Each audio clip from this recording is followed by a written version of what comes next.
লিখুন easy math education YouTube চ্যানেলের পক্ষ থেকে সবাইকে অভিনন্দন। গত দিনের মতো আজকে আমরা সাবজেক্ট হায়ার ম্যাথ ক্লাস 9 থেকে এসএসসি পর্যন্ত চ্যাপ্টার 2।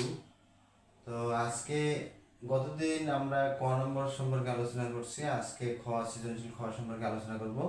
এক্স ওয়াই জেড এর একটি বহুপদী এফ এক্স ওয়াই জেড ফাংশনটির ক্ষেত্রে চক্রক্রমিক এটি সমান ছিল x cube plus y cube plus z cube minus 3 x y Z.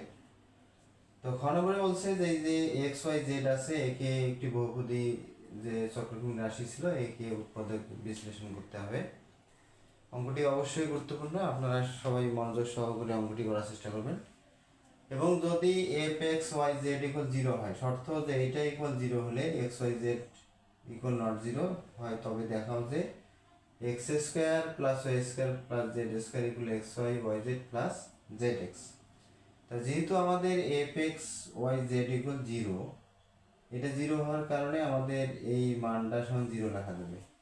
তাহলে আমরা কি করব, এখন প্রশ্ন মতে লিখতে পারি বা এখন লিখতে পারি শর্তানুসারে যে x cube y cube z cube minus 3 x y z এটা ইকুয়াল 0। বা এখন আমরা এটাই এ কিউব বি কিউবের সূত্র করব, এক্স প্লাস ওয়াই অর্থাৎ a plus b whole cube minus 3 x 3ab 2a plus b plus z cube minus 3 x y z equal 0। বা এখন আবারও আমরা কি করব, এক্স প্লাস ওয়াইকে এ ধরবো, জেডটাকে আবার বি ধরবো, minus 3 x y x plus y এখানে মাইনাস কি থাকলো 3 এক্স ওয়াই জেড ইকুয়াল 0। তাহলে আমাদের কি দাঁড়ায়, আবার এটা বি।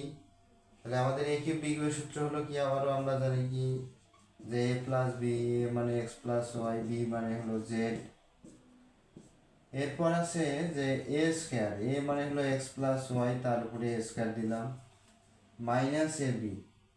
তাহলে এ plus B A square minus A B, এ মানে হলো এক্স প্লাস ওয়াই, বি মানে হলো জেড প্লাস বি স্কোয়ার মানে জেডের উপরে এ স্কোয়ার, সেকেন্ড ব্র্যাকেট ক্লোজ করলাম।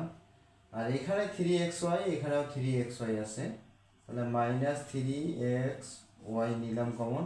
তাহলে এখানে কি থাকে, 3xy নিলে এখানে x প্লাস ওয়াই থাকে, x প্লাস ওয়াই থাকে, তাহলে x প্লাস ওয়াই।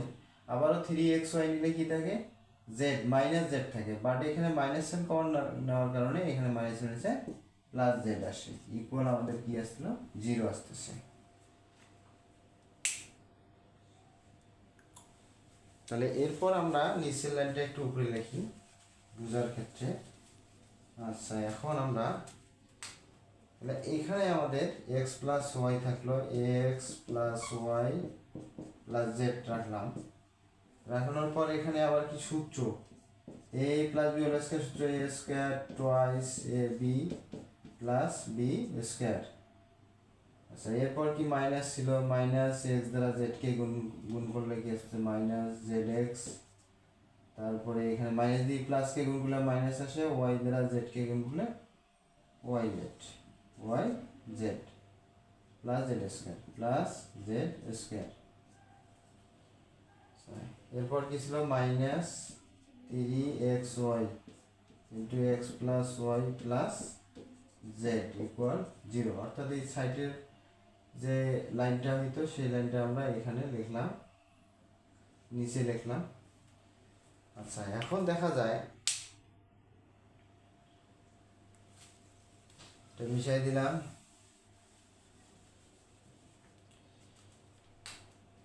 বা x plus y plus z লিখলাম। লেখানোর পর যেহেতু x square y square z স্কোয়ারটা নিলাম আগে, নেওয়ানোর পর আমাদের থাকলো কি, অর্থাৎ যদি আমি x plus y plus z common নেই, তাহলে এটা গেলে এইটা থাকতেছে, তাহলে এটাকে সাজায় আবার লিখতেছি x square y square z square.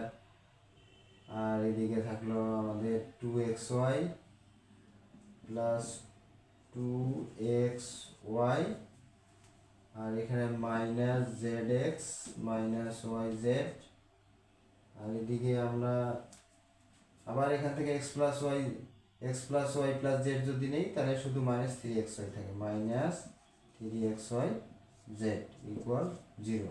অর্থাৎ এটা এদিক হইতো, তা আমরা এটা নিচে লিখলাম। অর্থাৎ আমরা এই যে মাইনাস আছে, মাইনাসটার আগে এটা কিন্তু ইন্টু আকারে আছে থাকার কারণে x plus y plus z প্রথম স্টেপেও আছে, আবার মাইনাসের পরে যে আমাদের three x y into x plus y plus z আছে সেখানেও আছে। তাহলে মাইনাসের সামন এবং পরে, অর্থাৎ প্রথম অংশের এক্স প্লাস ওয়াই নিলে আমাদের এই অংশটা থাকে, এটা লিখলাম।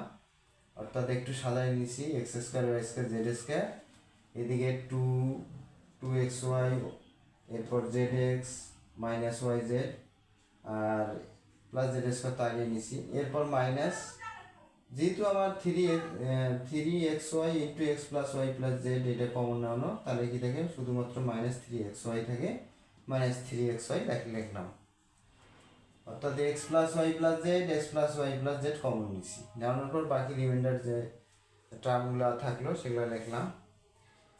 নেক্সট আমরা কি করব এখন,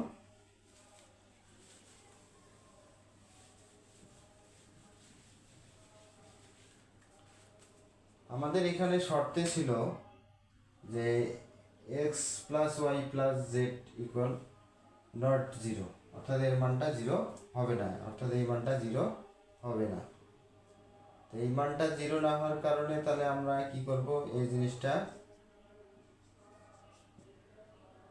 বা x square plus y square plus z square লিখলাম।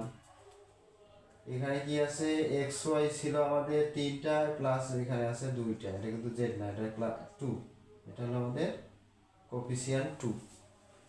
কোফিসিয়েন্ট কি আসলো আমাদের টু আসছে, টু। তাহলে মাইনাস থেকে প্লাস দুটো বাদ গেলে আরও মাইনাস একটা এক্স ওয়াই থাকে, তিনটার থেকে দুটো বাদ গেলে একটা থাকবে, যেহেতু মাইনাস সাইনটা বড় এর কোফিসিয়েন্ট থ্রি থেকে টু বাদ গেলে, অর্থাৎ সবগুলো তিন আর এই হলো টু, তিন থেকে দুই গেলে এক থাকে।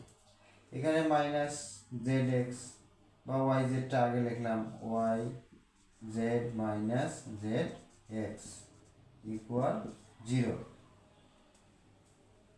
কিন্তু লিখতে পারি যে কিন্তু x plus y plus z equal not zero, বা তাহলে এই অংশটা সমান নট জিরো, এটা শর্তই ছিল, তাহলে এটা সমান আমরা লিখতে পারি বা x square y square plus z square equal, এটা এদিক যে কি হলো প্লাস হলো x y plus y z plus z x, তাহলে মাইনাস ইকুয়াল এদিকে যে আমাদের প্লাস হলো। তো মূলত আমাদের এইটাই দেখাইতে বলছে, তাহলে আমরা এটা প্রমাণ করলাম। তো সবাই আশা করি সবাই ভালোই বুঝতে পেরেছো।